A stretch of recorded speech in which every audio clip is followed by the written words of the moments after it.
Je me sens pas bien dans mon corps. Est-ce qu'un jour je vais me sentir bien dans mon propre corps? Je me sens pas bien dans mon corps. Depuis hier peut-être. Je sais plus.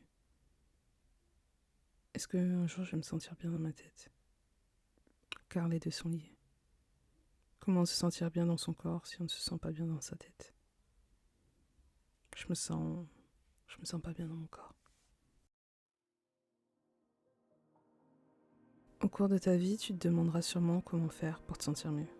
Mais déjà, c'est quoi se sentir mieux? Est-ce que c'est se sentir léger? Est-ce que c'est se dire, ok, là, tout va bien? C'est quoi ça, après tout?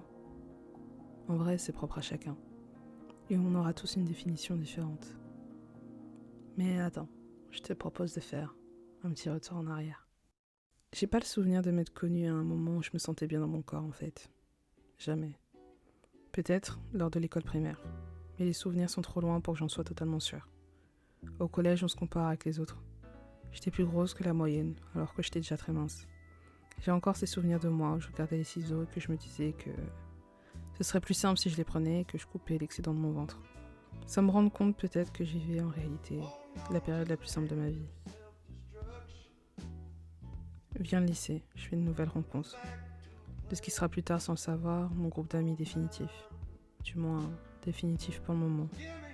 J'étais pas vraiment grosse, plus épaisse que mes amis proches, oui, mais en réalité j'étais normale.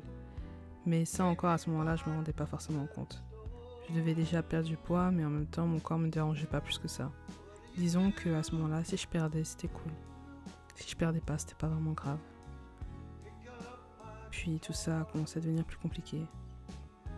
Je subissais les opérations, je bougeais moins.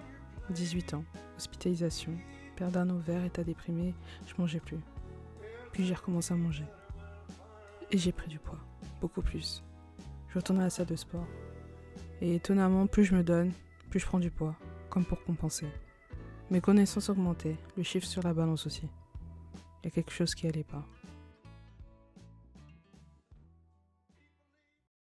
Et puis là, tu te rends compte que tu commences à être obsédé. Toutes les calories qui rentrent dans ton corps, la comparaison avec les autres, tous les aliments que tu commences à voir en mal, tu tombes dans un cercle vicieux, tu t'interdis des choses car tout le monde te dit que c'est mauvais.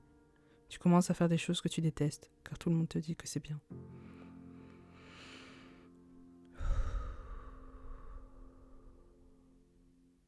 Mais est-ce que c'est ça que tu veux?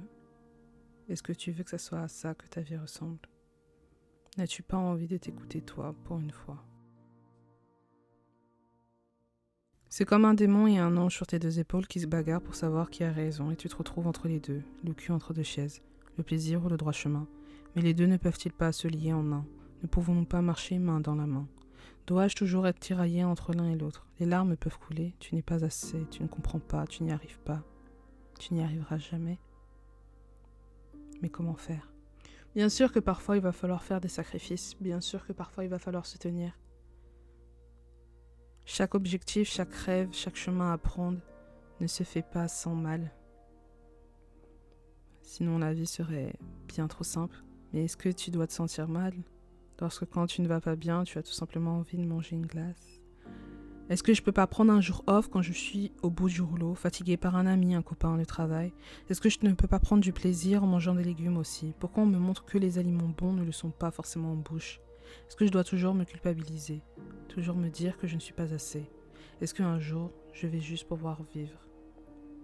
En fait, je crois que c'est ça. J'aimerais juste vivre. Pour résumer, voici ce qu'il y a à comprendre. Faites les choses pour vous, parce que vous en avez envie. Parfois, ça sera dur. Et faites les choses en étant fidèle à vous-même. Faites les choses en votre âme et conscience. C'est pas grave si ça prend du temps, tant que vous arrivez à destination.